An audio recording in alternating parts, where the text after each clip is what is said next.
Any extra motivation tonight after losing to Boise over there early in the season? Just there was a lot of chirping last time we played Boise at their place, and well, I told them we got something for them when we get back home, and I feel like we handled that. Now that you guys got the win, have you guys started thinking about Nevada, or you want to soak this in a little bit? I mean, we know that's the next game, and we know the task at hand. We know how good they are, and but at this point in time, I don't think we're thinking about it. I mean, we have to we got to wait for the scout. We haven't watched much film on them, so the focus right now is just we got the win on Boise, but we know the challenge that's coming up for sure.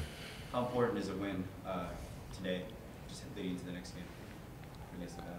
Oh, I mean, it's a big win. We went up there and we got embarrassed, so I think we're turning the corner right now, and we're playing together as a group, and we're just having a lot of fun out there, so this was definitely a big win. You came out hot in the second half. What was said at halftime? Same thing as always, just come out ready to play.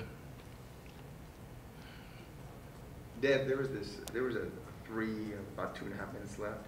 The shot clock was running down, you know what I'm talking about.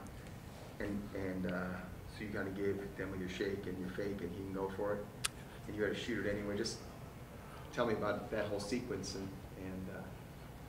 I knew the time was running down. We got the ball back in my hands, and normally they bite for the pump fake. He bit a little bit, but not enough to like draw a foul. Yeah, he didn't jump. And he actually tapped my elbow a little bit, but I was able to gain it. I was able to gain control of the ball midair, and was able to give off my normal follow through. So yeah, just held it and went in. So he's been watching film? Yeah, he's been watching film. He stayed down. He didn't really stay down though. He still tapped me. The refs didn't see it, but he still tapped me. So at that point, you don't have a choice. You got to shoot it. Yeah, I had to. I mean, that's but it felt good. It didn't feel like some throw up. It felt good. I mean, and being his teammate, we see him make shots like that all the time. Guarding him in practice, he makes tough shots all the time. So seeing it go in the game, I don't think any of us were surprised. We knew he was going to take the shot. It was the shot clock was winding down. If you look, I think everybody knew. So we support each other. Devin's a great player. He made that tough shot that he made was not the first one, and it won't be the last. What does that do for a team when a guy makes that kind of shot? What kind of lift does it give you? It just seemed like that was the big shot of the game. It kind of you could sort of just exhale, kind of, especially if you go a couple of times up and down the court where you haven't made a three, and that's where you just get the ball to the senior guard and just hope that they make the best play for the team, and that's what Devin does.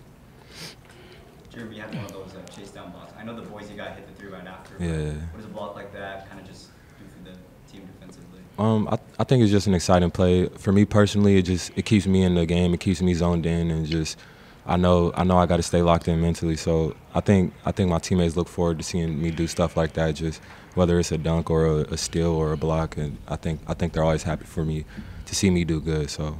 Jeremy, where does that? I mean, you've been doing that. I saw you do that in high school. Yeah.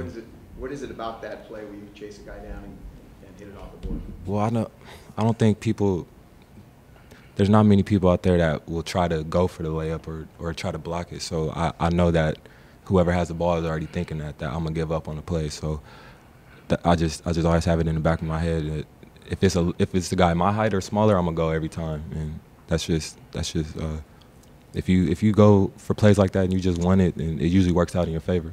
Is that kind of your signature play, you think? One of them. Yeah, sure. one of them. Yeah, I think so. I would say so now. Yeah. It's normal now. Yeah. It's normal. What's happened to you in practice, Devin? Huh? Nope. but we do it every time. Like I be jogging back and I be seeing Jeremy sprint. I'm yeah, like, he knows. It's a LeBron block for sure. And even in practice, if I'm chasing down Dev, he won't let me block it. But that was actually the highest one he's got. Like that was high up in that was above the square. I gotta see a replay. Yeah, that was definitely the Same highest one. question for you that I asked him. What does that do for the team when you have a play like that? We expected, like, if Germ's like chasing them down, we expect that to be a block, every time. But unfortunately, it got in the hands of him and he hit a three. But it definitely boosts us up, like, every time, like, because I see everybody when they're on a fast break, we all like, dang. Then we see Jerem, it's like, okay, this is good. Then, you got to jog a little bit.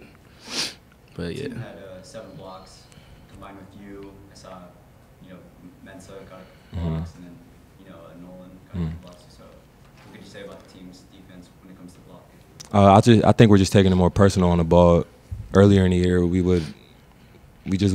our defense wasn't good, so I think us as a collective, we're just playing better on that floor. I mean, on that side of the floor, and it's helping us on our offense. So I think everybody just knows their role and knows how hard we have to play if we want to win. So it definitely starts with defense, and I think we all have that mindset. And Devin, at the end, when Boise started playing the foul game, it seemed like you want to keep the ball in your hands to make those free throws. Is that something you want to do? No, I just trust myself as a free throw guy. I'm in there every day shooting free throws before practice, after practice. Something I really focus on. So in times like that, when it's a 3-point game, I want to make sure those free throws are going down. I don't want to trust a turnover or something like that. And then what happened? He came down and hit a 3. Who was it? Yeah. Jessup. Yeah. So imagine if we didn't make those 2 free throws or something like that. So right. It's nothing selfish or anything like that. Yeah. But At the it's same just time, trying to win the game. Yeah, we as his teammate, we trust him to knock down those free throws, and we want him to keep the ball. So that's not something. I don't think he's intentionally just holding the ball. It's just we want him to do that. So because we know he's going to knock down the free throws. What's the key in getting out of those double teams in the trap in the corner when they know when you have to hold? I'm a little smaller than the guys on the court, so it's just all about picking my movements, angles and things like that. I'm lower to the ground. Those guys are standing up. They're kind of lazy on D, especially when they're just trapping hands up. Easy to get a bump on them or something like that, and knowing they're trying to foul, so it's easy to get out of those.